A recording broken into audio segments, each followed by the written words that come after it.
नमस्कार, मैं हूं आपके साथ मीनाक्षी रजत और आप देख रहे हैं पूछता इंडिया। कोई भी काम या अभियान तभी सफल होता है जब उसके लिए एक ठोस प्लानिंग हो और उससे भी जरूरी उस प्लानिंग को अमल में लाने का माहौल हो।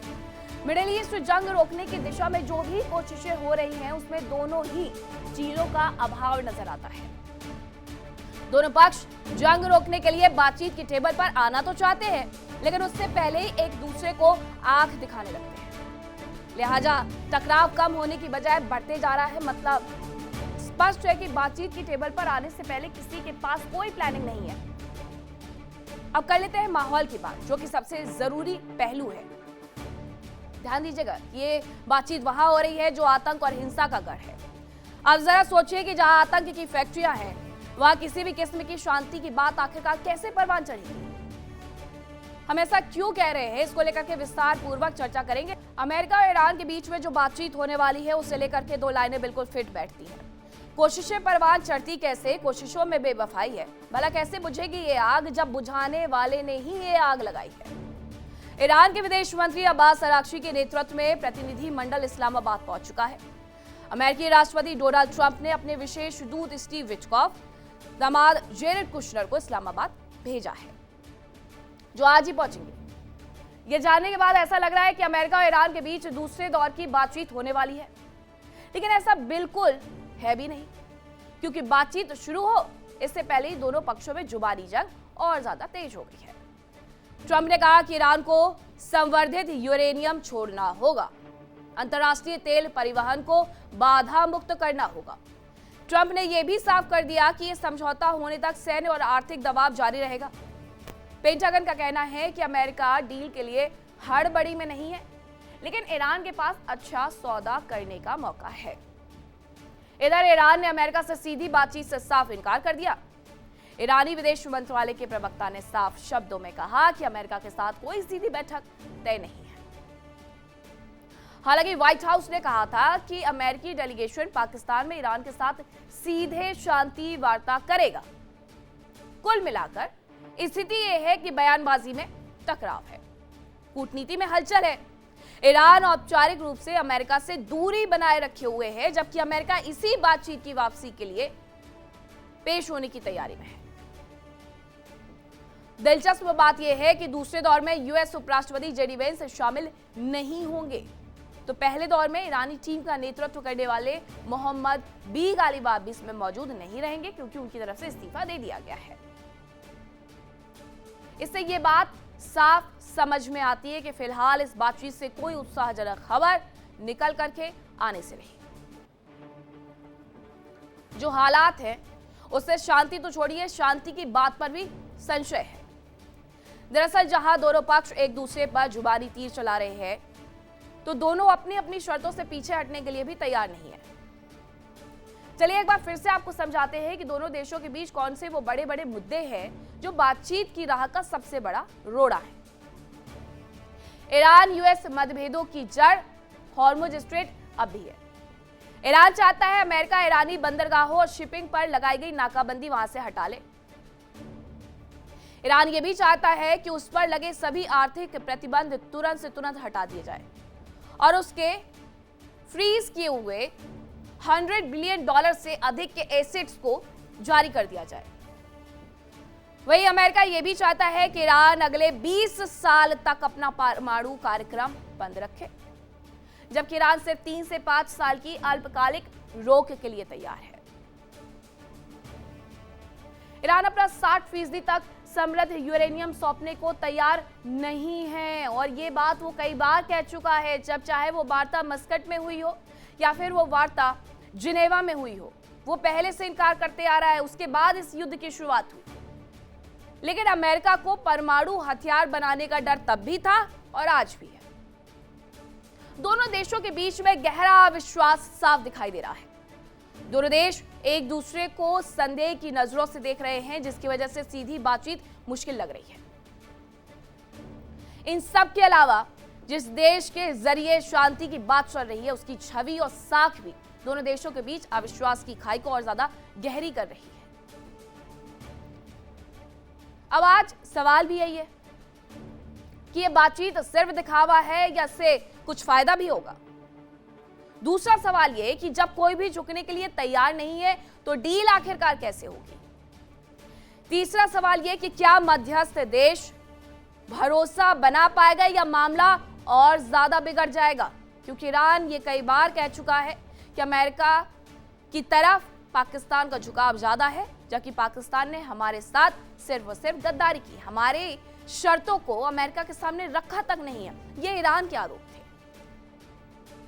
इसी पर करेंगे चर्चा की शुरुआत। कौन कौन से मेहमान मेरे साथ जुड़ रहे हैं आपका परिचय करवाती हूँ। मेरे साथ जुड़ रहे हैं विंग कमांडर आलोक सहाय जी, रक्षा विशेषज्ञ, लेफ्टिनेंट कर्नल हिमांशी सिंह जी, रक्षा विशेषज्ञ, डॉक्टर मोहम्मद अमीन सिंह, पूर्व राजदूत, इसके साथ अहमद मस्ती खान, वरिष्ठ पत्रकार अमेरिका से, सैयद अली अदनान रिजवी, ईरान मामलों के जानकार हमारे साथ जुड़ रहे हैं। सबसे पहले मैं आप ही से जानना चाहूंगी अहमद मस्ती खान। अहमद जी, क्या हुआ अचानक से?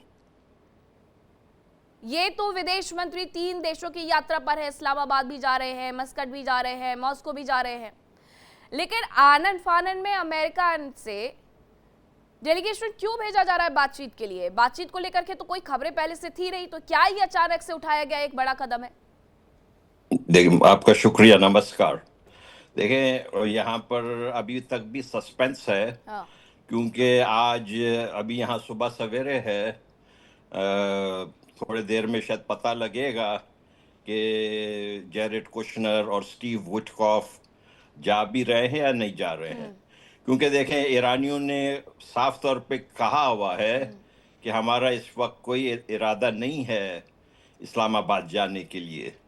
और ये फील्ड मार्शल साहब जो है, फील्ड मार्शल जो वहाँ गए थे तेहरान, 2 दिन वहीं पे ठहरे, हर किसी से इन्होंने बात किए, बहुत सारी इंटेलिजेंस इन्होंने गैदरिंग की वहाँ पर। फिर ट्रंप साहब को इन्होंने रिपोर्ट भी पेश किए। अब ये जो ट्रंप साहब के लिए आपको मशहूर है कि ये टीवी में बड़े अप्रेंटिस शो करते थे और उसमें ये होता था कि यू आर फायर्ड। अब आसिम मुनीर का यही हाल होने वाला है। ट्रंप जो है वो बहुत ही जल्दबाज इंसान है। आसिम मुनीर ने उसको यस सर करके हर चीज़ कहा हुआ है कि हाँ भाई, हम ईरान को ले आएंगे, हम ईरान को मनवा लेंगे। और ये ऐसा तो नहीं होता है कि आप जो है ईरान को अमरीकी टर्म्स पे मनवाएंगे, ये कैसे हो सकता है? आप जो है वन वे ट्रैफिक खेल रहे हैं, आप अमेरिका की नौकरी कर रहे हैं, अमेरिका के आप खास चेले हैं, और आप ईरान के ऊपर अमेरिकी कंडीशंस मुसल्लत करना चाहते हैं। वो तो नहीं करेंगे। उनको हज़ारों लोग उन्होंने अपने शहीद करवा दिए। वो एक बहुत ही बड़ा ही बागैरत कौम है। वो जो है उनमें अपना बहुत नेशनल प्राइड है, उनमें अपना कौमी बहुत वक़ार है। वो इनके बातों में नहीं आएंगे। अब देखें, जब अब्बास अरागची इस्लामाबाद पहुंचे तब भी इन्होंने ये इम्प्रेशन क्रिएट करने की कोशिश की कि ये अमेरिका के जो है डेलीगेशन से मिलने आ रहे हैं, लेकिन उन्होंने ये मना कर दिया। उन्होंने कहा ये बायलैटरल है और ये ना सिर्फ पाकिस्तान बल्कि ओमान और रूस भी जा रहे हैं। तो पाकिस्तानी ये मुझे लग रहा है कि इस वक्त आसिम मुनीर साहब की बहुत ही ज़्यादा पसीने छूट रहे हैं कि मैं अपने आका को क्या जवाब दूंगा। लेकिन उनके आका को सोच समझ के काम करना होगा। उनके ऊपर बहुत ज़्यादा क्रिटिसिज्म है, अपने ही कैंप से क्रिटिसिज्म है। जो इनकी मागा मूवमेंट थी, मेक अमेरिका ग्रेट अगेन, वो मूवमेंट बिल्कुल ही दाव पर है। उसके खास जो लोग थे वो इनको खैरबात कह चुके हैं। तो ये बहुत बड़ा जो यहाँ पे तमाशा हो रहा है, और ये इनको ये नहीं पहुंचता था हक के इसके अंदर कूदें ये पंजाबी जिहादी जनरलों को। ये काम ये लोग ओमान को करने देते तो शायद ओमान इसको बेहतर तौर पे कर पाता। आपका शुक्रिया। ठीक है, लेकिन जरा ये बताइएगा सैयद अली अदनान रिजवी जी, वो तो बिना किसी नोटिस के पहुंच गए हैं। अब ईरानी विदेश मंत्री क्या 16, 17, 18 घंटे तक इंतजार करेंगे कि अमेरिका का डेलीगेशन आएगा, बातचीत की जाएगी? क्योंकि अभी तक तो वहां से कोई रवाना हुआ नहीं है और 16 घंटे लगते हैं इस्लामाबाद पहुंचने के लिए अमेरिका से। जी मीनाक्षी जी, बहुत शुक्रिया। सारे पैनलिस्ट को और आपको सलाम अर्ज़ है। सबसे पहले मीनाक्षी जी, मैं एक करेक्शन कर दूं, वो ये कि अभी कालीबाफ साहब ने इस्तीफ़ा नहीं दिया है। ये एक फेक न्यूज़ है, इसलिए मेरी गुजारिश है कि जो ईरान की खबरें हैं वो ईरान के ही सोर्स से दिखाई जाएं तो बेहतर है। दूसरी बात से ये खबर आ रही थी, वैसे नहीं, फेक है, ये फेक मैं आपको बता रहा हूँ, न्यूज़ नहीं है ऐसी कोई। और दूसरी बात, चूंकि आपने शेर से आगाज़ किया तो मैं भी एक शेर पढ़ना चाहूँगा। और शायर कहता है कि उम्र दराज मांग के लाए थे 4 दिन, 2 आरज़ू में कट गए 2 इंतज़ार में। तो अमेरिका के ट्रम्प साहब ने 2 दिन आरज़ू किया कि हम जो है ईरान का न्यूक्लियर तबाह कर देंगे, ईरान का तख्ता-पलट कर देंगे। जब उसमें नाकाम हो गए, तो अब वो इंतज़ार कर रहे हैं काफ़ी दिनों से कि सीज़फायर पर ये नेगोशिएशन कर ले आकर। पहले उन्होंने अपना एक डेलीगेशन भेजा, वो रहा, वापस चला गया। फिर उन्होंने पूरे इत्मीनान से कहा था मीनाक्षी जी कि हम जुमे को बाकायदा ईरान के डेलीगेशन से बैठ के बात करेंगे। जुमा ख़त्म हो गया, वो लोग वापस चले गए। अब जब ईरान के अराक़ची साहब पहुँचे हैं, तो फिर एक हड़बड़ी मची है, कैसे-कैसे जल्दी से जो है वो फिर पाकिस्तान पहुँच जाएँ। बिल्कुल। मेरा ऐसा मानना है कि ईरान के डेलीगेशन की तरफ से ना जो है बात होने की कोई बात है। चूँकि आसिफ मुनीर साहब ईरान गए थे, तो उसके जवाब में ये एक जो है उनका सफ़र है, जो कि 3 जगहों पर है, मस्कत भी जाएँगे और रशिया भी जाएँगे। मेरा ये मानना है, मुझे लगता है कि जब तक अगर कोई अमेरिका से निकलता भी है, जब तक अमेरिका वाले ये पाकिस्तान पहुँचेंगे, तब तक ये खबर आ चुकी होगी कि अराक़ची साहब वहाँ से निकल गए हैं मस्कत या रशिया के लिए। और ये आप पूरे इत्मीनान से मैं कह रहा हूँ, यकीन से कह रहा हूँ कि नेगोशिएशन वाली बात कोई होगी नहीं, क्योंकि जब तक जो ईरान का मूड है, जब तक अमेरिका धमकी वाला लहजा नहीं बदलेगा, वो जो है एक उस तरह से कि जंग में हार चुका है, एक नरम लहजे में बात नहीं करेगा, तब तक ईरान जो है अमेरिका से बात करने वाला नहीं है। 2 अहम पॉइंट है। पहला ये कि धमकी वाला अपना लहजा बदले, दूसरा जो उसने ब्लॉकेड लगा रखे हैं, उसको हटाए, तो फिर ईरान आके अपनी उन 10 शर्तों पर बात करेगा। ये एक रूटीन सफ़र है जो कि अपने कमाई के लिए, जो कि अमेरिका की जो इकोनॉमिक डूब रही है, उसमें एक छोटा-सा फ़ायदा दिखा है ट्रम्प साहब को कि लाओ हम सुबह ये खबर दे दें कि हमारी टीम निकल रही है बात करने के लिए, ताकि इस दिन का एक फ़ायदा बड़े पैमाने पे हम अपना और अपनी कौम का करवा सकें। ये मुझे लग रहा है। जी। ठीक है, लेकिन डॉक्टर मोहम्मद अमीन, क्या ऐसा कभी होता है कि एक देश बस पहुंचा हुआ है और दूसरा देश आने की तैयारी अपना बैग उठा करके शुरू कर दे? अमेरिका का क्या स्टैंडर्ड हो गया है कि वो पहुंचे नहीं है और यहाँ ये तैयारी करने बैठ गए कि हम अपना डेलीगेशन भेज देते, इसी बहाने बातचीत हो जाएगी, जबकि सीधे सीधे ये कहा गया था कि ईरानी विदेश मंत्री 3 देश के दौरे पर हैं। देखिए, ये एक डिप्लोमेसी है जिसमें कि डिप्लोमेसी के मामले में हमारे ट्रम्प साहब फेल हो चुके हैं। और आप ये समझिए कि अब वो चेहरा छुपा रहे हैं दुनिया के सामने कि किसी तरह से उनकी बातचीत हो जाए ईरान के साथ में और ये मामला टेबल पे हल हो जाए। ये टेबल से बात शुरू हुई थी जो वार में बदल दी गई, यानी ईरान के ऊपर जो वार किया गया, वो जेनेवा में जब टेबल पे बात हो रही थी, उसी वक्त इजराइल और अमेरिका ने मिलकर वार किया। तो उनके पीठ में छुरा भोंका है, मतलब कहना उनको धोखा दिया है। इसलिए ईरानी जो है हर चीज़ को समझ के सोच के करना चाहते हैं। पिछली बार वो आए ज़रूर थे, लेकिन अपनी शर्तों के साथ आए थे कि देखिए हमें ये शर्तें, उनके 5 पॉइंट से उनको सामने रखा था और कहा था इस पे कि बिल्कुल क्लियर इंडिकेशन दिया था कि इस पर फाइनल होना चाहिए, तभी हम आगे बात करेंगे। ये सब तरह की चीज़ें हैं और इन चीज़ों के बीच में ये सोचा जा रहा है कि अब इस बात को भूल गए कि देखिए ये जो वेस्ट एशिया, सेंट्रल एशिया है, इसके अंदर कभी भी ना तो चाहेगा कोरिया, ना रशिया और ना चाइना कि कभी भी पाकिस्तान का इंटरफेरेंस हो। इसीलिए उन्होंने एक प्यादा बना रखा है, उसका नाम है पाकिस्तान। पाकिस्तान के पास पैसे हैं नहीं और अपनी मजबूती भी नहीं है। मजबूती किस पे है? IMF को लोन लेना है तो अमेरिका से बात करवानी है, सिफारिश करनी है। हथियार लेने हैं तो उधार लेने हैं, अमेरिका से लेने हैं। इसलिए उनके बहुत ही कर्जदार हैं अमेरिका के ये पाकिस्तानी। तो पाकिस्तानी अपनी कोशिशों में लगे हैं कि किसी तरह हम इसको मामले को हल करा दें और कुछ शाबाशी लेके कुछ हमको इनाम मिल जाए, बख्शीश मिल जाएगी। लेकिन मैं आपको बताऊं कि ईरान बड़ी मजबूती से लड़ रहा है। आज 6 हफ्ते हो चुके हैं। कई बार इन्होंने जंग बंद करने की बात की और अपने आप ही वो उसको एक्सटेंड भी कर देते हैं। सबसे अच्छा मुद्दा इनको अगर मिला हुआ है तो स्टेट ऑफ हार्मोन्स है, वहाँ पे उन्होंने ब्लॉक किया हुआ है। साफ कह दिया, यहाँ से अपनी पार्लियामेंट में पास किया है कि जो कुछ होगा यहाँ से तो हम टैक्स लेंगे, क्योंकि हमें अपने ईरान को बनाना है। हमारे ईरान को बिगाड़ा गया है, हमारी बर्बादी की गई है। अच्छा, अब वो कर देने से पूरे वेस्ट एशिया और सेंट्रल एशिया साइड में जितने हो रहे थे, शिप्स आ रहे थे, सब कुछ हो रहा था, गैस आ रही थी, ऑयल आ रहा था, सब में हाहाकार मचा हुआ है। उधर ट्रंप अपनी राजनीति में फेल हो गए, डिप्लोमेसी में फेल हो गए कि न तो उनका नाटो देश साथ दे रहे हैं। साफ उन्होंने कहा, क्लास 5 में लिखा है कि अगर हम नाटो देशों के ऊपर कोई हमला करेगा तब हम उसका जवाब को देंगे। आप खुद जाएंगे पहल करने के लिए तब कोई साथ नहीं देगा। उधर इनको साथ नहीं मिला, यूरोपियन यूनियन का साथ नहीं मिला, ऑस्ट्रेलिया और जापान तक का साथ नहीं मिला। नेवी ने साफ मना कर दिया, डिक्लाइन कर दिया उन कंट्रीज ने, हम नहीं जाएंगे हार्मोन्स स्ट्रेट खोलने के लिए। तो ये भी थक हार गए। और इनकी आज रेटिंग आप देखिए, ट्रम्प साहब की रेटिंग हो गई है 63% डाउन अमेरिका के अंदर। अमेरिका के अंदर रेट्स बहुत ज़्यादा हाई हो चुके हैं। अमेरिका के अंदर हाहाकार मचा हुआ है, ना वहाँ मेडिसिन पहुँच पा रही है। काफ़ी ओल्ड एज जो लोग वहाँ रहते हैं उनको सस्ती मेडिसिन मिला करती थी, इंपोर्ट करते थे। आज इंपोर्टर परेशान है, एक्सपोर्टर परेशान है। सबसे पहले तो उन्हें बवाल मचाया था टैरिफ का, ट्रम्प टैरिफ का, उससे पूरी दुनिया में हाहाकार मचा, बड़ी प्रॉब्लम्स आई। अब इन्होंने एक वार छेड़ दी है। इस वार में क्या समझाया था ये इजराइल ने कि तुम लड़ो, हम सेफ हो जाएंगे और तुम्हें तेल मिल जाएगा, जैसा कि वेनेजुला।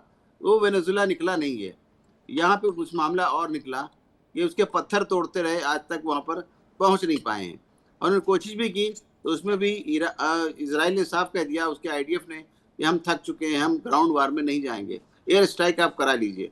इसीलिए आप देखिए भी इन्होंने वहाँ पर एक लेबनान की जो लड़ाई चल रही थी उसको रोकने की कोशिश की।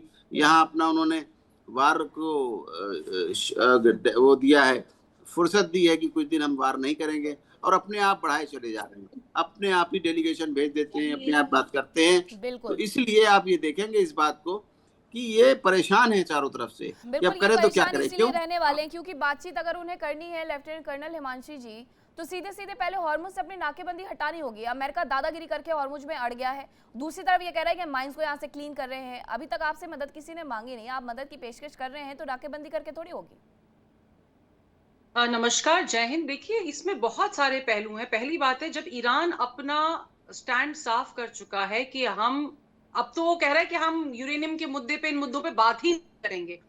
जिस तरीके से फास्ट इनका जो स्पीड बोट्स हैं, they are anti ship cruise platform, वो जिस तरीके से मायने लगा रही हैं, स्ट्रॉम्स कर रही हैं, अमेरिका में काबिलियत नहीं है उनको रोकने की, और बहुत अच्छी तरह से ईरान उनको वहां पर पटखनी दे सकता है। इसके अलावा देखिए, एक और तैयारी चल रही है, जो इजराइल का बेन गुरियन एयरपोर्ट है, उस पे KC-145 एंड KC-36 जो रिफ्यूलर प्लेन्स हैं, ये बहुत सारे तादाद में अमेरिका ने लाके रखे हुए हैं। इनकी जरूरत क्या पड़ी अगर आप बातचीत के लिए जा रहे हैं।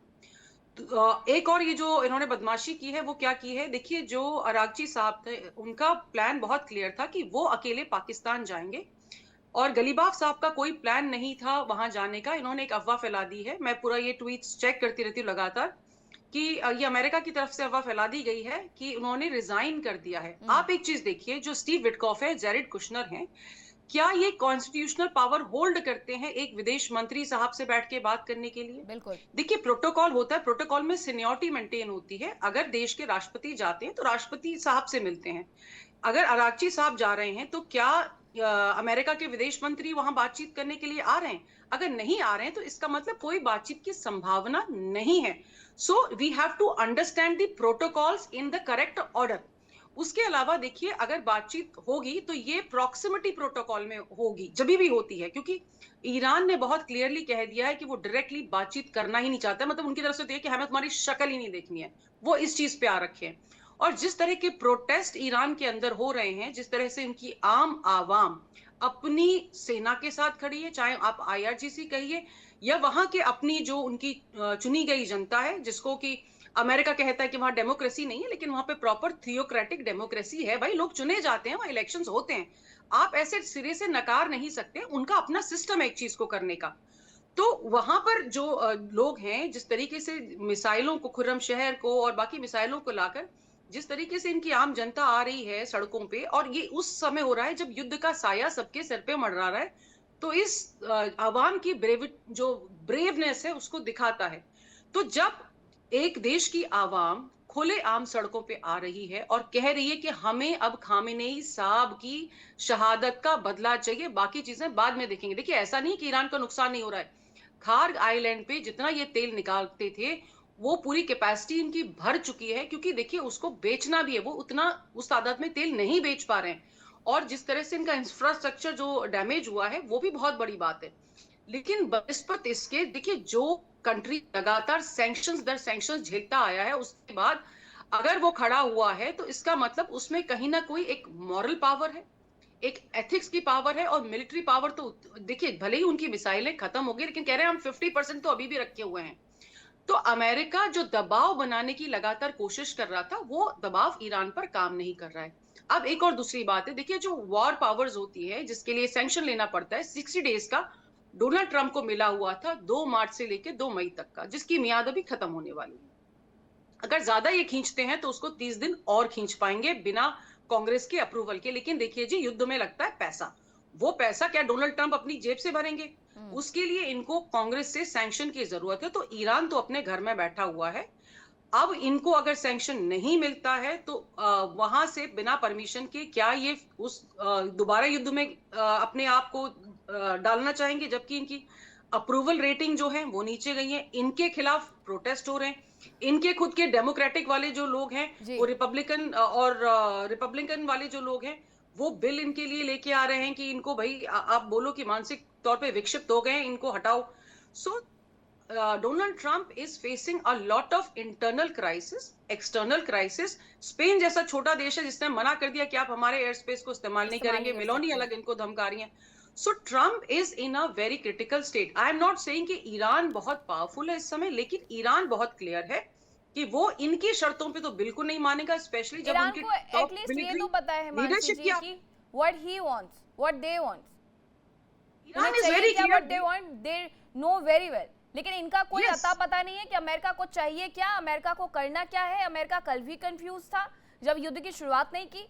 अमेरिका अब भी कंफ्यूज है जब युद्ध में उसने युद्ध विराम ला दिया है। विंग कमांडर आलोक सहाय जी, ये कहा गया कि आसिम मुनीर और अब्बास अराक्ची के बीच में एक लंबी फोन वार्ता हुई थी, जिसके बाद उन्होंने पाकिस्तान जाने का फैसला किया।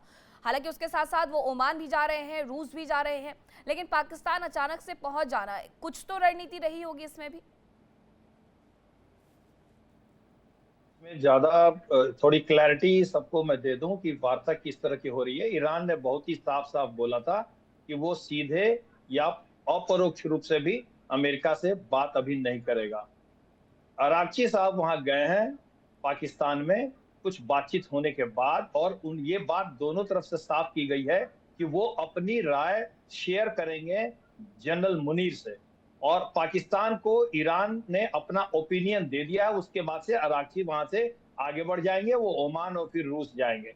और ये बात हुई है कि जो बात अराक्ची पाकिस्तान में कहेंगे, उस बात को यूएस के डेलीगेट्स को पाकिस्तान कम्युनिकेट करेगा। ये भी जो टोटल बातचीत हो रही है वो यही हो रही है कि ईरान अपना लेटेस्ट जो उसका ओपिनियन है वो अराक्ची साहब के माध्यम से उन्होंने पाकिस्तान के जनरल मुनीर को बता दिया है। उसमें डेलीगेट्स भी बैठे हुए थे, दोनों में अकेले में बातचीत नहीं हुई है। और इस बात को जो जैरेड कुशनर और विटकॉफ जाएंगे तो फिर इनकी बात होगी पाकिस्तान के रिप्रेजेंटेटिव के साथ, आपस में मशविरा करेंगे। तो ये दोनों की अलग अलग बात होनी थी, ये पहले से तय है, और इसमें ज्यादा कंफ्यूजन हम लोग को स्पेकुलेशंस नहीं करने की जरूरत है। अब आते हैं कि यहाँ पर क्या हो रहा है। आज बहुत तेजी से डेवलपमेंट्स हुए हैं मीनाक्षी जी, बहुत तेजी से डेवलपमेंट हुआ है, क्योंकि देखिए एक स्क्वाड्रन F-15 मूव किया है, जिसके साथ KC-135 जो उनका रिफ्यूलर एयरक्राफ्ट है वो भी वहां उनके साथ आया है और बेन गुरियन पर लैंड किया है। इसके अलावा काफी ट्रुप्स के कुछ मूवमेंट्स हुए हैं। आप जानते हैं थर्ड कैरियर ऑलरेडी पोजीशन ले चुका है। आज ही अचानक चीन ने दोबारा एडवाइजरी जारी की अपने नागरिकों को तुरंत ईरान छोड़ने के लिए। रूस और भारत ने आज फिर एडवाइजरी जारी की है कुछ घंटे पहले कि सारे नागरिक ईरान छोड़ दें तुरंत। और ये जो ट्रेंड बता रहा है आज का, ये मुझे थोड़ा सा अच्छा नहीं लग रहा है, क्योंकि देखिए अमेरिका के पास ऑप्शंस क्या क्या है। अमेरिका के पास अच्छा ऑप्शन तो ये था कि वो सीधे युद्ध में न उतरे, क्योंकि उसमें उसका कोलैटरल डैमेज बहुत ज्यादा होगा और युद्ध जो है वो स्पाइरल आउट होकर के इस लेवल पे पहुंच जाएगा कि पूरा मिडिल ईस्ट तबाह हो जाएगा।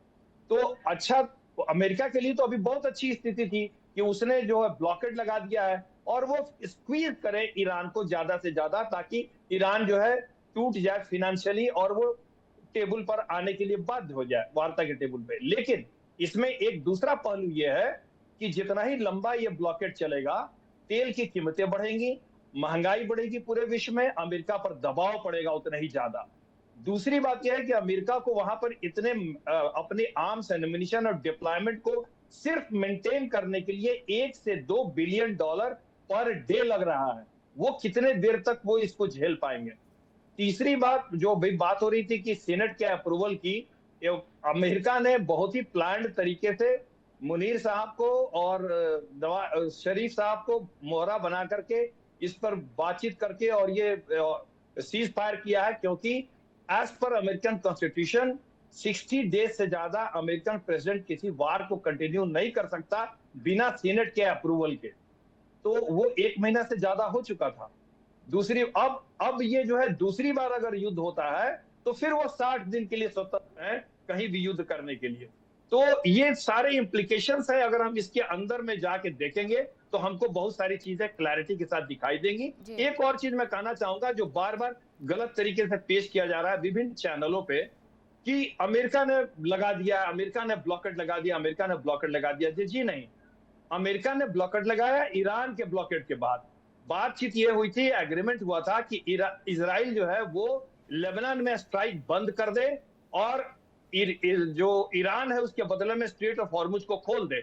ये बात तय हुई थी और उसके बाद इजराइल ने अटैक बंद किया, लेकिन उसके नेक्स्ट डे ही ये बात IRGC से आ गई कि नहीं, यहाँ पर मतलब निर्विघ्न रूप से ये स्ट्रेट ऑफ हॉर्मुज जो हम नहीं खोलेंगे, जितने जहाज जाएंगे वो ईरान के परमिशन से ही जाएंगे, परमिट से जाएंगे, उनके स्कॉट में जाएंगे और पेमेंट करके जाएंगे। कुछ फ्रेंडली कंट्रीज को पेमेंट नहीं करना पड़ेगा, बाकी से $2 लाख पर शिप इन्होंने वसूलना शुरू किया। तो अमेरिका का ये कहना है कि अगर क्रिप्टो करेंसी अमेरिका की तरफ से फ्रीज कर दी गई सर। हाँ, बता रहा हूं मैं बता रहा हूं क्यों, मैं बता रहा हूं। इस पर भी बात हुई थी पिछले फर्स्ट राउंड में जब टॉक हुआ था, तो ये बात हो गई थी कि आप सिर्फ मान लीजिए न्यूक्लियर जो संवर्धित यूरेनियम है उस पर बाद में बातचीत होगी। अगर आप स्ट्रेट ऑफ हॉर्मुज को अनरिस्ट्रिक्टेड खोल देते हैं तो आपके जितने सीज्ड फंड हैं वो आपको दे दिए जाएंगे और आपके जो इकोनॉमिक सैंक्शन है वो तब हटाया जाएगा। लेकिन सर पहले दौर की बातचीत जब ये युद्ध के बाद हुई, इस्लामाबाद में हुई थी, तो वहां पर ऐसी कोई बातचीत को लेकर के कोई सहमति नहीं बनी, बल्कि जेडी वेंस ने ये कहा कि दोनों देशों के बीच में अविश्वास बहुत ज्यादा था, इस वजह से बातचीत नहीं हो पाई। तो सर उसको भी थोड़ा समझा दीजिएगा। जी देखिए, ऑफिशियल तरीके से दोनों देशों ने वहां फर्स्ट राउंड ऑफ टॉक में कोई भी बयान जारी नहीं किया गया कि किस हद तक दोनों पार्टियां एग्री कर रही थी और कहां पर जाके बात अटक गई। ये पब्लिक अनाउंसमेंट नहीं हुई है, लेकिन जो डिफरेंट मीडिया है, वेस्टर्न मीडिया, ईरान के मीडिया, सऊदी अरेबिया का मीडिया, उनके जरिए से जो खबरें आई थी वार्ता के दौरान में कि इस पर बात पक्की हो गई थी कि अगर आप स्ट्रेट ऑफ हॉर्मुज खोल दीजिए तो आपके जितने सीज्ड फंड्स है वो हम इमीडिएटली रिलीज कर देंगे। इस पर बात पक्की हो गई थी। दूसरी बात जहां अटक रही थी वो ये अटक रही थी यूरेनियम पे। संवर्धित यूरेनियम जो है वो आपको याद होगा कि बीच में अमेरिकन प्रेसिडेंट ट्रंप ने वार्ता के दौरान बात किया था नेतन्याहू से और उनको फोर्स किया था कि आप अटैक बंद कीजिए क्योंकि हमारी बात हो गई है ईरान से, वो स्ट्रेट ऑफ हॉर्मुज खोल रहे हैं और आप अटैक बंद कीजिए। जी हाँ, और उसके बाद अटैक बंद किया इजराइल ने, लेकिन उसके नेक्स्ट डे ये खबर आ गई कि IRGC नहीं सारा कंट्रोल करेगा। तब अमेरिका ने सोचा अब उसके बाद ऑप्शन क्या है, अब वो भी ब्लॉकेट पीछे से लगा दिया। लेकिन आलोक सर, इसमें एक बात और भी तो थी कि ये जो खबर आप बता रहे हैं, इसी खबर को व्हाइट हाउस ने खंडन कर दिया था। और इस बार ये जो खबर आई थी, मैं आपको बताती हूँ, ये खबर रॉयटर्स के हवाले से आई थी, जिसने शुरुआती तौर पर जैसे ही पाकिस्तान में ये बातचीत शुरू भी नहीं हुई थी, मुझे लगता है मैसेंजर की भूमिका में पाकिस्तान अभी अभी आया ही था, उसने पहले ईरानी डेलीगेशन से मुलाकात की, अमेरिकी डेलीगेशन से मुलाकात की और उसके बाद रॉयटर्स की तरफ से एक खबर फ्लैश की जाती है जिसमें ये कहा जाता है कि अमेरिका की शर्तों को मान लिया गया है, हॉर्मुज से ब्लॉकेड हटा दिया जाएगा। लेकिन व्हाइट हाउस की तरफ से तुरंत उसे लेकर के प्रेस सचिव कैरोलिन लेविट की तरफ से एक बयान जारी किया जाता है जो ये कहती है कि नहीं, ऐसा कुछ भी नहीं है। नहीं, लेविट का वो बयान ये नहीं था, लेविट का ये बयान नहीं था कि स्ट्रेट ऑफ हॉर्मुज, वो लेविट का बयान तब आया जब ईरानी IRGC ने स्टेटमेंट दिया, जहां तक मुझे याद है IRGC ने स्टेटमेंट दिया कि नहीं, स्ट्रेट ऑफ हॉर्मुज को मैं खोलूंगा लेकिन अनरिस्ट्रिक्टेड तरीके से नहीं, सभी हमारे परमिट से जाएंगे और हमारे निर्देशानुसार हमारे स्कॉट पे जाएंगे। ठीक तो है। उसमें बात ये हो गई, उसमें यह बात हो गई मीनाक्षी जी कि ईरान अपने समर्थित देशों को अपने जहाजों को निकाल रहा है और बाकी को नहीं निकलने दे रहा है। सैकड़ों जहाज अंदर फंसे हुए हैं। तब अमेरिका ने ये चाल चली कि ठीक है, तुम ब्लॉकेट कर रहे हो तो हम पीछे से ब्लॉकेट कर देंगे, हम तुम्हारे जहाज को भी नहीं जाने देंगे। ये नहीं, काउंटर टू काउंटर ये हुआ है बिल्कुल सही कह रहे हैं आप सर। ये तो बहुत शुरुआत से स्पष्ट था कि पहले ही ये कह दिया गया था ईरान की तरफ से कि हम दुश्मन देश के जहाजों को तो नहीं जाने देंगे, जिसमें अमेरिका और इजराइल था, और वो सेलेक्टिव अप्रोच अपना रहे थे, ये भी पूरी दुनिया जानती थी। और उसके बाद मीनाक्षी, जो ईरान ने जो ब्लॉकेट लगाया हुआ तो उसके तुरंत बाहर अमेरिका की तरफ से वो ब्लॉकेट लगाया गया था, ये भी हम सब जानते थे। लेकिन ये जब इस तरीके के बयान क्लैरिटी नहीं रखती है, और उसकी वजह डोनाल्ड ट्रंप है जो अपने बयानों को लेकर के हमेशा कंफ्यूजन भरी स्थिति पैदा कर देते हैं कई बार, इसलिए ऐसा होता है। रॉयटर्स के हवाले से सर ये खबर चलाई गई थी और उसके बाद व्हाइट हाउस की तरफ से इनकार किया गया था, हालांकि आप कह रहे हैं कि वो ये बयान नहीं थे। ठीक है, अहमद मस्ती खान जी, जरा आप बताइएगा कि इस पूरे मामले में अमेरिका की स्थिति क्या अभी भी वही वाली बनी हुई है कि बातचीत करके कैसे भी इसे हल करना है? क्योंकि यहाँ कहीं तक ये दूर दूर तक किसी को जानकारी नहीं थी। जेरेड कुशनर वहां पर जाएंगे या फिर कोई और जाएगा, विटकॉफ वहां पर जाएंगे और जाकर के बातचीत करेंगे। अचानक से ये सब कुछ हुआ है या पहले अमेरिका बता चुका था कि हाँ, वो पाकिस्तान पहले बता चुका था कि हाँ भाई अब अब्बास अरागची आ रहे हैं तो आप भी अपना डेलीगेशन भेज दीजिए? जी, आपका शुक्रिया। देखें, ये लड़ाई जो हो रही है ये अमेरिका की लड़ाई नहीं है, ये इजराइल की लड़ाई है। इजराइल ने अमेरिका को झांसे में डालकर फंसाया है। और देखें, मैं आपसे यकीन से कहता हूँ, डोनाल्ड ट्रंप को खुद भी इस लड़ाई का इतना शौक नहीं था, लेकिन फरवरी 11 तारीख को जो नेतन्याहू इनके सिचुएशन रूम व्हाइट हाउस में आए और उनके साथ जो मोसाद के चीफ थे, उन्होंने डोनाल्ड ट्रंप को बेवकूफ़ बना लिया। ये पूरी अमेरिका ये कह रहे हैं।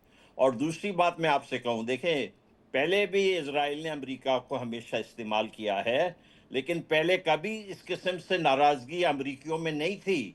अब के बहुत बड़ी नाराजगी है। वो कह रहे हैं कि भाई ये इजराइल के लिए हमारे तेल के जो गैस प्राइसेस है उतने ऊपर जा रहे हैं, हमारे जो है ग्रोसरीज के प्राइसेस इतने ऊपर जा रहे हैं, और सिर्फ इजराइल के वजह से हो रहा है। ये ट्रंप साहब जो हैं, अगर आप इसकी ट्रूथ सोशल मीडिया देखेंगे तो आपको अंदाजा होगा कि इनकी ज़हनी कैफियत क्या है। अब ये परसों रात तो ये 2:45 बजे इन्होंने आखिरी ट्वीट पोस्ट किया था ट्रूथ सोशल मीडिया पे। अच्छा, कल की अगर आप देखें बात, कल शाम खैर से कल शाम जो है पहली मर्तबा 6 बजे इन्होंने अपने पोस्ट बंद किए। और 6 बजे इन्होंने क्या पोस्ट किए कि जो हमने ये पूल बनाया है लिंकन मेमोरियल पे, उस पे $301 मिलियन खर्चा होने वाला था, 3 साल लगने वाले थे, लेकिन मैंने ये काम सिर्फ $2 मिलियन में और 1 हफ्ते में कर दिया। और दूसरा उनका एक ट्वीट था कि अब व्हाइट हाउस के आगे पानी का फव्वारा चल रहा है बहुत सालों के बाद। मुझे ऐसे लगा कि इन्होंने शायद श्री नरेंद्र मोदी की तस्वीर देखी जो हुगली रिवर में वो थे, तो शायद वहां से इनको पानी का ख्याल आ गया कि ये पानी के बारे में बात करने लगे इस जंग के दौरान। ये सदर जो है एरेटिक है। इसके पास देखें, ये ट्रांजैक्शनल चीजें करता है, इसके पास स्ट्रेटजी की सोच नहीं है। अमेरिकन या पहले इससे बरतानिया जो भी इंपीरियल पावर होते थे, वो बहुत दूर अंदेशी से सोचते थे और फिर वो अपने इकदाम करते थे, जैसे कि उन्होंने आके पूरे इंडिया को अपने नीचे ले आए ये बरतानिया ने। तो वो लोग बहुत प्लानिंग से चलते थे। ये तो बिल्कुल ट्रांजैक्शनल है। इसके ऊपर देखें लोग नाराज हैं। अब इनका जो चेला है पाकिस्तान क्या कर रहा है? कल के दिन न्यूयॉर्क टाइम्स की जो एक खबर थी शिया हजरात के हवाले से, उस पूरे खबर को उन्होंने सेंसर कर दिया। अखबार छपी हुई है, लेकिन वो जो 3 कॉलमी या 4 कॉलमी खबर थी शिया हजरात के हवाले से, वो उन्होंने सेंसर कर दिया। वो हाई नहीं, वो ब्लैंक है। आपको हंसी आएगी न्यूयॉर्क टाइम्स देखते हुए। दूसरी जानिब उनका एक बहुत सीनियर सहाफ़ी है फ़खर रहमान साहब ने सिर्फ ये किया कि जो शिया हजरात के एक अल्लामा हसनैन गर्देजी, उन्होंने जो शिकायत की थी कि भाई ये आसिम मुनीर ने हमें बुलाकर हमारे ना सवाल सुने ना हमारे इन्होंने राय लिए, सिर्फ अपनी बातें करके वो चला गया। सिर्फ उन्होंने वो पोस्ट किए अपने ट्विटर पे, तो जनाब उनको जो है उनको जो है गिरफ्तार कर दिया गया, क्या आपने ये क्यों पोस्ट किया है? भाई ये क्या पाकिस्तान में मजाक लगाया हुआ है? एक शख्स नौजवान ने पोस्ट किया कि भाई आप जो है ये रेलवे क्रॉसिंग जो इस्लामाबाद में है, ये तो ऐसे लग रहा है कि स्ट्रेट ऑफ हॉर्मूज बन रहा है, हर चीज बंद है यहाँ पर। उसको इन्होंने गिरफ्तार कर लिया। तो यानी मैं आपसे यकीन से कहता हूं कि आसिम मुनीर इस वक्त इंतहाई बौखलाहट में है, क्योंकि उनको इल्म है कि ये जो सदर ट्रंप है जल्दी उनको टाटा बाय बाय कह देंगे। शुक्रिया। ठीक है, अब जरा ये बताइएगा कि ये बातचीत जब हुई, रिजवी जी आपसे मेरा ये सवाल है कि जब ये बातचीत आसिम मुनीर और अब्बास अरागची के बीच में हुई तो कहीं उसके बाद ही तो जाने का मन नहीं बना लिया गया था? और क्या उन्हें भी कानो कान इस बात की खबर थी कि अमेरिकी डेलीगेशन वहां पर आएगा और बातचीत की टेबल सजाई जा रही है दरअसल?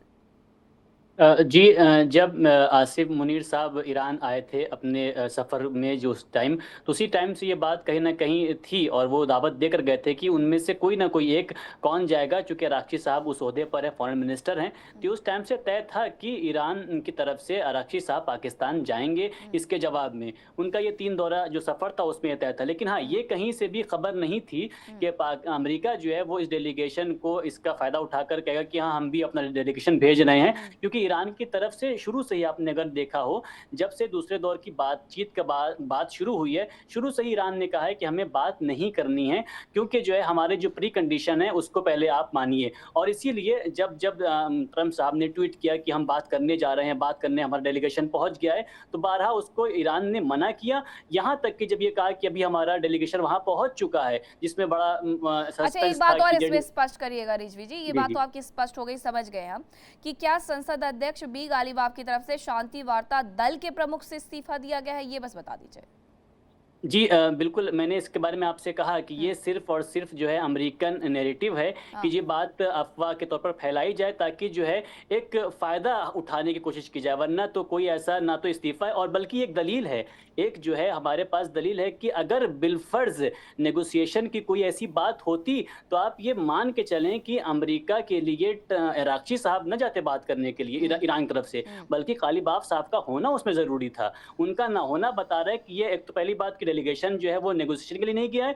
दूसरी बात ये कि ये जो है ईरान की तरफ से एक अफवाह फैलाई जा रही है, अमेरिका फैला रहा है कि अरागची साहब ने जो है माजरत गालिबाफ साहब ने इस्तीफा दे दिया है। और एक आखिरी बात बस मैं यहाँ से जोड़ता चलूँ कि ये जो स्टेट ऑफ हॉर्मुज की जो अब तक बात हुई है, पहली बात तो ये कि जितना भी अमेरिका अपना ताना बाना इस दौरान लेके आ रहा है, सीज फायर जो है वो अनलिमिटेड सीज फायर बढ़ा देना, तो इस तरह से हम लोगों ने, मेरे ख्याल जितने भी लोग बड़े बैठे हैं यहाँ पर, पुराने हैं सब पत्रकार, की अमेरिका इतना ज़्यादा हमें झुका हुआ आज तक कभी नज़र नहीं आया। आप देखिए कि वो कहता चला जा रहा है, एक तो सीज फायर आपसे किसने मांगी, आप सीज फायर खुद ब खुद बढ़ाए जा रहे हैं। दूसरा ये कि आप चिल्लाए जा रहे हैं कि हमसे बात कर लो, ईरान कह रहा है कि हमको बात नहीं करनी है, और जब ईरान पहुंच रहा है अपने किसी और काम से आप अपना डेलीगेशन भेज रहे हैं। और स्टेट ऑफ हॉर्मुज में जो बात कही आलोक साहे साहब ने, उसको मैं बस यहाँ से ऐड करता चलूँ कि जो आपने कहा कि IRGC ने ब्लॉक कर रखा था, तो पहले ही मैं ये बता दूं कि इसमें एक बस ज्वाइन कर लीजिए आप कि स्टेट ऑफ हॉर्मुज को बाकायदा खोलने का ऐलान किया गया था कि मैं खोल रहा हूं, और खोल दिया गया जब ट्वीट किया था अरागची साहब ने। लेकिन उसके बाद ये कह के बंद किया गया क्योंकि अमेरिका अपना ब्लॉकेट नहीं हटा रहा है, जो कि उसमें शर्त थी, इसलिए हम इसको फिर से बंद कर रहे हैं। दूसरी बात आखिरी बस ये कह दूं कि ये बात जब से स्टेट ऑफ हॉर्मुज बंद हुआ है, या यूं कहा जाए कि ईरान के हाथ में इसका कंट्रोल आया है, एक बात बहुत स्पष्ट तरीके से सबने कही है कि 28 फरवरी से पहले स्टेट ऑफ हॉर्मुज पलटकर नहीं आने वाला है, चाहे अमेरिका अपना ब्लॉकेट हटाए या ना हटाए। फ्रेंडली दोस्त हैं, उनको जो है जाने को मिले कश्ती। जी ठीक है, डॉक्टर मोहम्मद, क्या ये डॉक्टर मोहम्मद अमीन ये समझा जाए कि बातचीत की टेबल आने से पहले ईरान बहुत स्पष्ट है, जैसा कि लेफ्टिनेंट कर्नल हिमांशु जी की तरफ से ये कहा भी गया था कि ईरान बहुत ज़्यादा स्पष्ट है कि उसे क्या चाहिए। अमेरिका नहीं चाहता है कि आखिरकार वो किस बात को लेकर के टेबल पर आना चाहता है।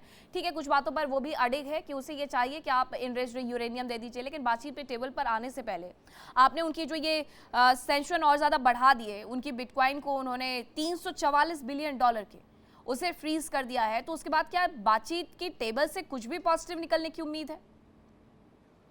ये कर्नल हिमानी ने जो किया था एनालिसिस बहुत अच्छा किया था, और मैं इस बारे में ये कहना चाहूँगा कि जहाँ तक सवाल इस बात का है, ये जो टेबल टॉक है, टेबल टॉक के साथ साथ में आप देखिए कि उसके बैकग्राउंड में कौन है। ईरान के बैकग्राउंड में आप देखेंगे कोरिया, रशिया और मैं पहले ही कह चुका चाइना, इन लोगों ने भी ओपनली कहा था कि हम उनके साथ हैं, और इन्होंने बिल्कुल इस तरीके से, क्योंकि इनको भी नुकसान होने वाला है और ये इसकी निगाहें जो हैं अमेरिका की, इनकी तरफ भी टेढ़ी रही हैं हमेशा, और इन पर भी कोशिश किया सैंक्शन लगाने की, चाहे वो रशिया रहा हो, चाहे चाइना रहा हो, चाहे कोरिया रहा हो। तो इस बात से वो बहुत ज़्यादा होशियार हैं और इनकी एंट्री इधर रीजन में होने वाली नहीं है, चाहे वो पाकिस्तान की हिमायत करे, चाहे उनकी वो कुछ भी करे साथ में उनके, लेकिन हो नहीं सकता ऐसा पॉसिबल, क्योंकि वो बिल्कुल डिप्लोमेटिकली फेल हो चुके हैं। He is not a bureaucrat, he is not a technocrat and he is not a politician, he is a very good businessman. जो इस बिजनेस में वो धोखा खा गए और उनकी हार हो रही है। ठीक, लेकिन इस सब के बीच में एक खबर ये भी तो आई हिमांशी जी कि यूएई की तरफ 12 AF-18 तैनात किए जा रहे हैं, C-17 ग्लोब मास्टर वहां पर तैनात किया जा रहा है। तो आखिरकार इन सब की आवश्यकता क्यों है अमेरिका को? अब क्यों वहां पर अचानक से वो तैनाती बढ़ा रहे हैं? एक तरफ कह रहे हैं बातचीत करनी है, और बातचीत की टेबल पर जब जब अमेरिका ईरान को लेकर के आया है तब तब यही हुआ है कि उसने मिडिल ईस्ट में, खासतौर अरब सागर में, फारस की खाड़ी की तरफ तैनातियों को और ज्यादा बढ़ाया है, सुदृढ़ किया है, और इस बार भी उसने यूएई में यही किया है बातचीत की टेबल पर आने से पहले। मीनाक्षी जी, एक कहावत आपने सुनी होगी कि आ बैल मुझे बार। डोनाल्ड ट्रंप उतना भी नहीं करते, वो कहते बैल तू वहीं रुक, मैं दौड़ के आ रहा हूँ। ही एग्जैक्टली डज दैट। एक्चुअली अगर आप देखें तो जो ये ईरान की तरफ से बयान आया है, उसने सिंपल एक चीज कही है कि अब जो हेल्प करेगा हम उसके तेल के कुओं में ऐसी आग लगा देंगे कि खत्म हो जाएंगे। तो ईरान की तरफ से चेतावनी बहुत क्लियर है। देखिए, अमेरिका एक छद्म क्रिएट करता है, अय्यारी करता है कि वो दिखाता कुछ और है। और ये देखिए, जो डिप्लोमेसी होती है उसमें 3 चीजें होती है। पहली चीज होती है, एक जो आप वास्तव में कर रहे होते हैं, दूसरी जो आप अपनी जनता को दिखा रहे होते हैं, और तीसरी जो आप इंटरनेशनल लोगों को बेच रहे होते हैं।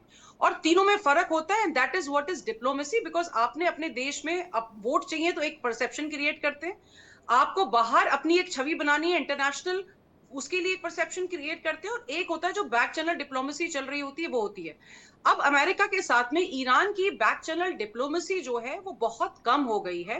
पाकिस्तान को उन्होंने इसलिए चुना क्योंकि पाकिस्तान एक कमजोर देश है, उसको कभी भी डराया धमकाया जा सकता है।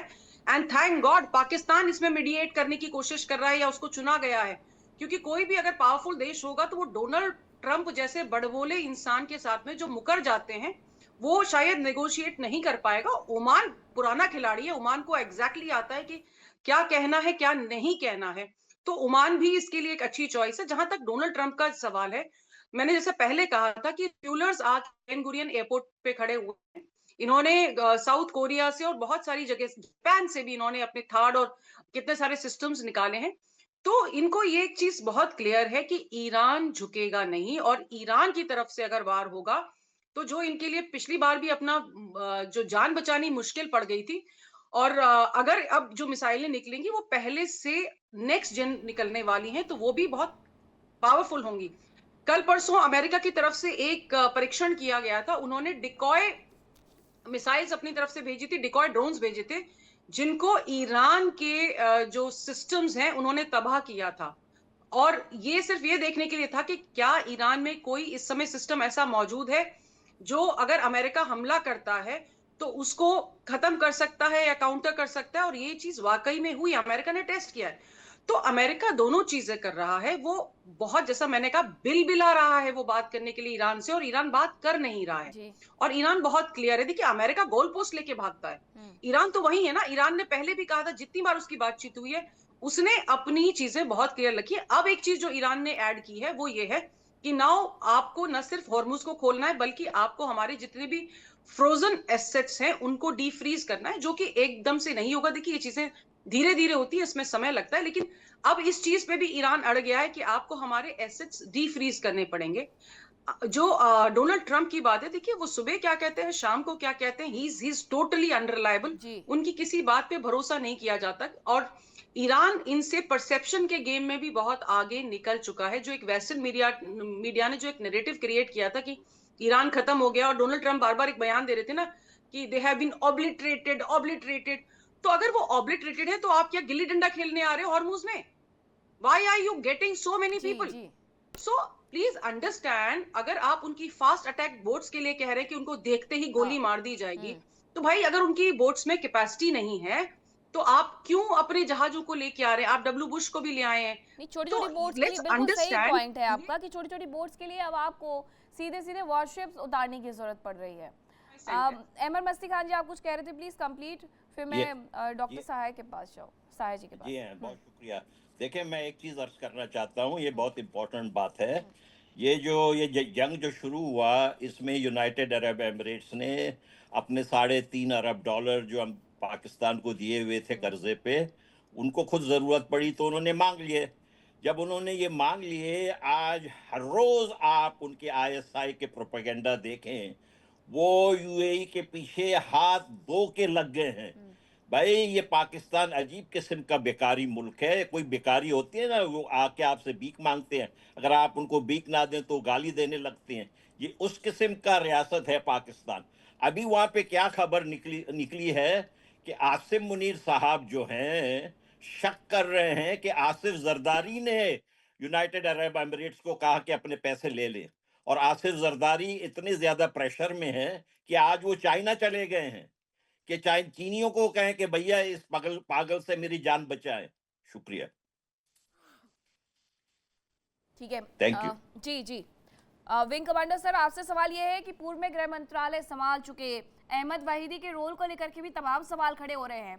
क्या ये भी प्रोपेगेंडा बनाने की कोशिश की जा रही है कि IRGC में अहमद वहीदी इतने ज्यादा पावरफुल हो गए हैं कि बाकी के नेताओं को पीछे कर दिया गया है? देखिए, IRGC में 3 आदमी बहुत पावरफुल है। एक तो उनके जो चीफ हैं वहीदी, और दूसरा सफावी, और एक और हैं मोहम्मद गदर, उनका नाम है कुछ अजीब सा। ये 3 आदमी काफी पावरफुल है इस पे। और देखिए, मैं तो ये पूछना चाहता हूँ कि ईरान की सत्ता अभी कौन चला रहा है? क्या मुझे कोई बता सकता है? ईरान के शासक अभी कौन है? अगर कोई कहता है कि मुस्तफा खुमैनी है, तो मुस्तफा खुमैनी का तो कोई लाइव वीडियो नहीं है। अभी वो इस स्थिति में नहीं है कि वो बोल सकें या कोई डिसीजन ले सकें। रिजवी जी बताना चाह रहे कोई हैं। भी स्टेटमेंट। जी, तो मैं ये कहना चाहता हूँ, ठीक है, अगर वो अंडरग्राउंड छुपे हुए हैं कोई जारी, तो वहां से रिकॉर्डेड वीडियो दे सकते हैं ना। अभी सिर्फ AI जनरेटेड वीडियो अभी तक आया। अभी तक दुनिया में कोई भी उनका लाइव वीडियो अटैक के बाद से नहीं आया। तो और वेस्टर्न मीडिया स्पेकुलेशंस कर रहे हैं तरह तरह के, ठीक है, उसको कोई कह सकता है कि स्पेकुलेशन है, लेकिन उनके ठीक होने की कोई खबर नहीं है। तो अभी वहां कौन चला रहा है? उसके अलावा वहां पर भी देखिए बहुत सारे धड़े हैं। मुस्तफा खुमैनी भी जब शासन पर उनको सत्ता पर लाया गया, तो जो सीनियर रिलीजियस लीडर्स थे, उनको भी ये चीज अच्छी नहीं लगी थी, क्योंकि जो 79 का रिवॉल्यूशन था, उसका जो इस्लामिक ये था, वो वंशवाद के खिलाफ है। तो वो ये नहीं चाहते थे कि एक मिडिल रैंक का रिलीजियस लीडर ईरान का सर्वोपरि बने। ये उनके इस्लामिक ये में नहीं है, पैरामीटर्स में नहीं है। आप अयतुल्ला की उपाधि के लिए जो पैरामीटर्स ईरान की सेना ने, ईरानी जो रिलीजियस उनकी जो ग्रुप है उसने बना रखे हैं, उसमें मुस्तफा तो आते ही नहीं है। तो ये अयतुल्ला की उपाधि इनको नहीं मिल सकती है। तो ये लेकिन लीडर बन गए, और वहां काफी इनसे सीनियर रिलीजियस लीडर्स हैं।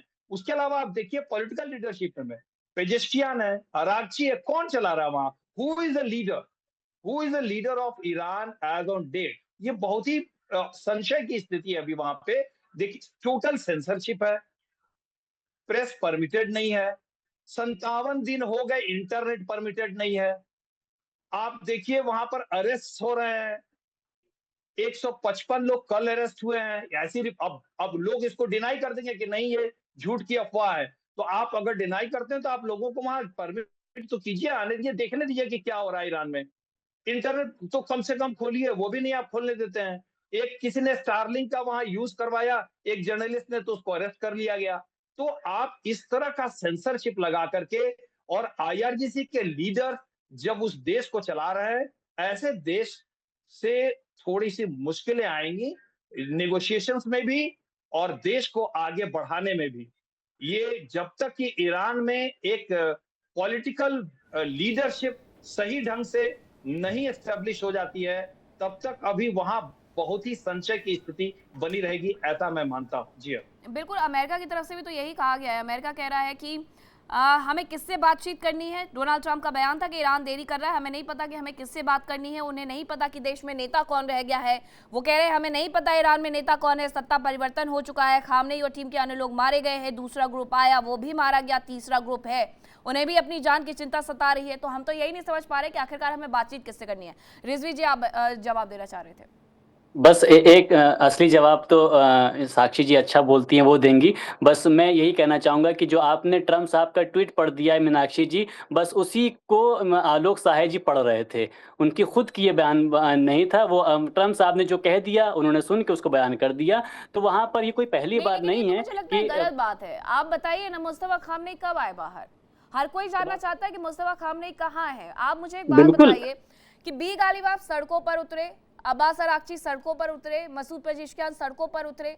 मैं कहती हूँ सड़कों पर ना उतरे, एक वीडियो तो उनका वायरल हो, उनका वीडियो तो सामने आए। वायरल तो होना बहुत दूर की बात है, वो अपने आप हो जाएगा, लेकिन सामने तो आए। मुस्तफा खामनेई को हर कोई वो देखना चाहता है। जो अयातुल्लाह अली खामनेई के मौत पर मातम मना रहे थे, वो देखना चाहते हैं। रिजवी जी, बिल्कुल आपकी बात सही है मीनाक्षी जी, और आपका सवाल भी बजा है और होना भी चाहिए ये सवाल। लेकिन आप एक तरफ से ये तो देखें कि हमारी लड़ाई, ईरान की लड़ाई किससे है?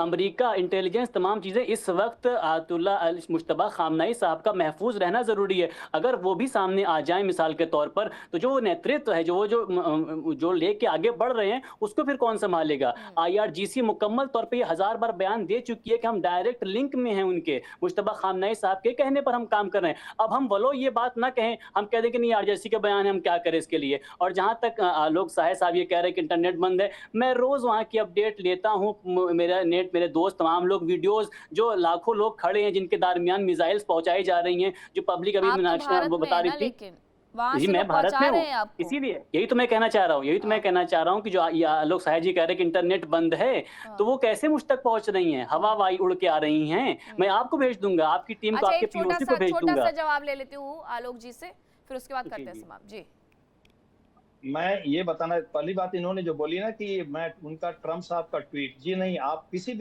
भी न्यूज़पेपर को पढ़िए, वेस्टर्न न्यूज़पेपर, इंग्लैंड के न्यूज़पेपर, सऊदी का न्यूज़पेपर, मिडिल ईस्ट का न्यूज़पेपर आप पढ़िए, वहां ईरान का नहीं, ईरान का नहीं। हाँ, सिर्फ ईरान का तो अलग होगा ना, सिर्फ ईरान पर मैं विश्वास नहीं करूंगा जी। बिल्कुल अलग बात है। ईरान तो इसी तरह की ईरान बात को भी करेगा, शामिल कीजिए ना सर, ईरान को भी शामिल कीजिए ना। आपने सारे नाम वो ईरान के खिलाफ मैं बता रहा हूँ ईरान जो कहेगा मैं उसको विश्वास करूंगा। आप हमको आके देखने दीजिए। आप कह रहे हैं कि इंटरनेट वहां पे है, ठीक है, पूरा विश्व कह रहा है इंटरनेट में। 57 टाइम की कमी है, वक्त इतनी की ही इजाजत देता है। बहुत धन्यवाद आप सभी का मेरे साथ चर्चा का हिस्सा बनने के लिए, मेरे साथ शामिल होने के लिए। रुक रहे एक छोटे से ब्रेक के लिए, कहीं मत जाएगा, खबरों का सिलसिला लगातार जारी है। इंडिया डेली अब आपके स्मार्ट टीवी पर भी मौजूद है। इंडिया डेली 24/7 आप इन सभी प्लेटफॉर्म पर लाइव देखिए। इंडिया डेली 24/7 अब आपकी स्मार्ट टीवी पर। इंडिया डेली मौजूद है सभी डिजिटल प्लेटफॉर्म पर लाइव और लगातार। इंडिया डेली 24/7 हर दिन राष्ट्र को समर्पित।